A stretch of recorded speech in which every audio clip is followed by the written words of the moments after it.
Are you looking for an affordable 24 to 70 2.8 lens? Well, don't go anywhere because I've got a fantastic lens coming up.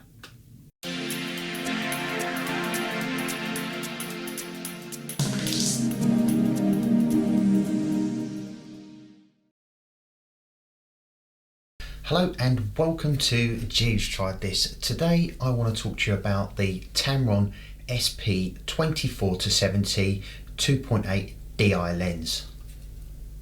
Now as you look at this lens, starting at the front, you'll see that it's quite a big lens. I mean, with the front glass measuring at 82mm diameter, it is quite a big lens, but it's a lovely size lens because you can actually grip it firmly in your hands while you've got it on your camera.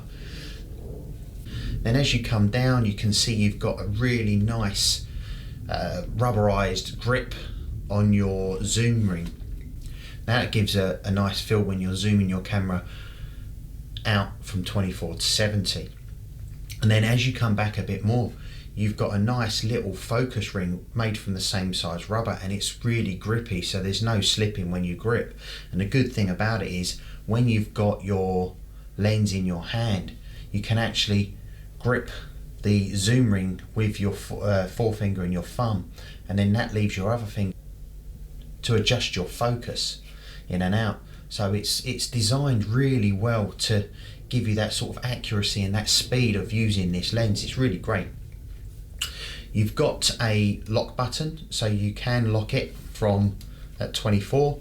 That's going to stop any lens creep or the actual camera zooming out while it's in your kit bag. However, saying that, it doesn't actually give you any lens creep anyway, so the chances of this actually coming out while it's in your bag either is very slim to even none.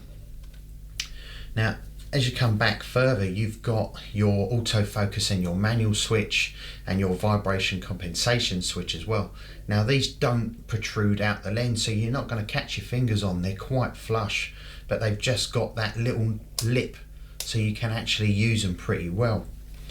And then coming to the back, you've got a metal mount, so you know it's quite safe and it's sturdy. It's not going to break when you mount it to your camera. Now looking inside the lens, you've got 17 elements in 12 groups. You've got the 9 diaphragm blades which are rounded to give you that really nice circular out of focus bokeh. It's also got vibration compensation as well, which gives it an advantage over its competitors because it enables the use of slower shutter speeds. It's also got an ultrasonic silent motor, so that will give you quieter and faster autofocus speeds. Now it can be used at 2.8 throughout the entire zoom range, but using this camera I've noticed its sweet spot is around 5.6, which gives you the really sharpest quality of images. Now obviously you're going to buy this lens to use at 2.8. I'm not saying that it's soft at 2.8, I'm just saying that it's sharpest at 5.6. Now this is in the SP range, so it is aimed at the professional market with a full-sized framed sensor. However, because it is a DI, you can also use it on a crop sensor, a bit like the 70 to 200. Now I changed this from my Canon 5D Mark III to my Canon 70D, and I still get really good quality images despite what camera body that I'm using it on. So it's all good talking about the lens itself, but let's go outside, we'll take some photos and then we'll bring them back, put them on the computer, and we'll actually see how sharp they actually are. So I'll see you in a second.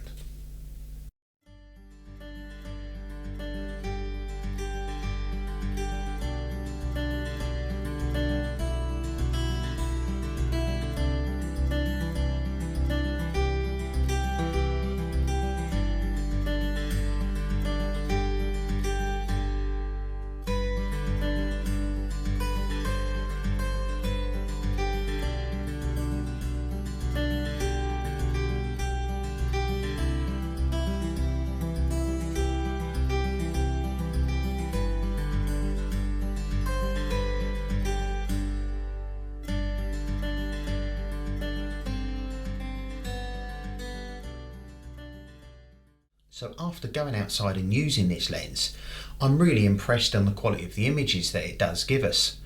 So considering the minimum focus distance is 380 millimeters, so you can get close to your subjects, and it gives you the feel of like using a macro lens.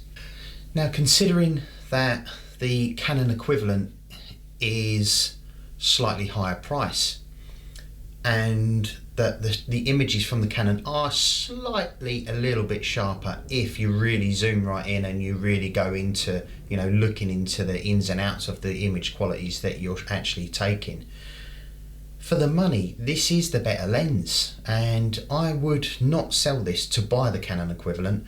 And if I had the choice again, would I buy the Canon equivalent? I probably wouldn't, because this is, again, it's a cheaper lens, so you are saving that bit of money. Tamron have actually started producing some really good lens, along with the likes of Sigma as well, and they are starting to compete now with the bigger brands like Nikon and Canon and Sony. So before you make any decisions, if I was you, I would go to a shop, maybe hire a lens, or ask the guys in the shop if you could test out the lens on your camera body before you actually buy it. They've got display lenses, they will actually let you try them out in the shop, and you can see from yourself there, and then take a few shots. Go into a dark corner, take a shot in low light, go outside, take it in the bright sunshine, zoom in and have a actually look at the quality of your photos before you make that decision. So I hope this review's helped you out. If it has, please subscribe. I'll put the link above now. Don't forget to check out some of my other videos of the lenses and reviews that I've done. I'll put a link this side so you can have a look for those as well. Follow us on Facebook, Twitter, Instagram, and don't forget, check out our website www.jeevetriedthis.com. If there's anything that you'd like me to review, post a comment below, get talking, let's have a discussion, and I'll see you soon.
My camera's not working, but I can see the light.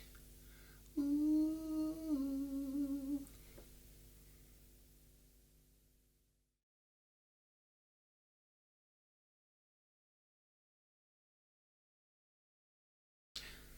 There's also one thing as well that nobody actually knows about this lens.